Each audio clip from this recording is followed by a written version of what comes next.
What's up guys, my name is Ryan Tillman and today I'm going to be doing a watch review on my Tudor Heritage Black Bay 41, reference number 79230. Now I've had this watch for a few months, I've been wearing it very regularly, and I think I'm going to have some good insight for you if you're on the fence about buying this watch. So let's check it out. Now I bought this watch in 2022, brand new as a full set.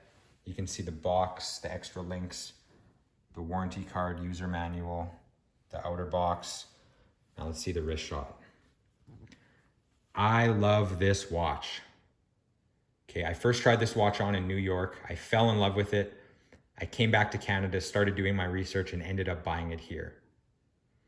Now, one of my initial concerns about buying this watch, surprise, surprise, is it's a bit of a thicker watch. Okay, it's a bit chunky. You can see the case size. It's not sleek and small. It's no Black Bay 58. But I have good news. It wears very small. If you see this watch in a picture not on a wrist, it looks deceivingly big. The case looks way out of proportion.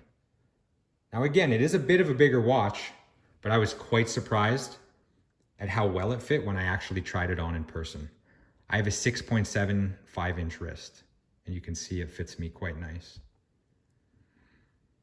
Okay, the other thing I didn't love about this watch, you can see the fake rivets on the side of the bracelet.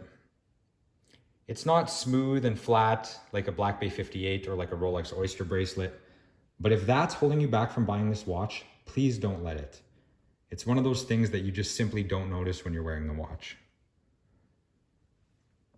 Now, I've grown to love the vintage accents. Okay, I was never a vintage guy, but I feel like the longer you're in the game, the more you really start to appreciate vintage. In this case, I'm talking about the red triangle behind the sapphire crystal, the rose gold markers, the aluminum bezel, no crown guards on the case. Okay, it really has that tool watch feel. Very much like a Rolex Submariner from the 1950s and 60s. But guys, it's got that new luxury watch feel. The clasp is great. It's a comfortable bracelet. It's got weight to it. You know, if you look close at the detail, it's everything Tudor and Rolex would put into a watch as far as quality, as far as the little things. It's crisp. Okay, this one has the 70-hour power reserve. It's got an in-house movement. This isn't the ETA movement from prior to 2016. Now, some people, you know, they still prefer that ETA movement. I tend to see some long-term value in the in-house movement. All in all, it's a lot of watch for the price point. Now, I got this watch because I wanted a little bit more of an everyday wear, you know, something I could wear dressed down, kind of just a nice casual steel watch, and it definitely does that. But the reason I think this might be one of the most versatile watches out there is because, again, guys, it goes great with business attire, great with a suit, great with anything formal. It's a really classy looking watch. Last but not least, if you have your heart set on a Rolex Submariner, maybe that's your grail watch, don't buy this watch as an alternative just because it has a much cheaper price point. I don't think it's going to scratch that itch if you have your heart set on a Rolex Submariner.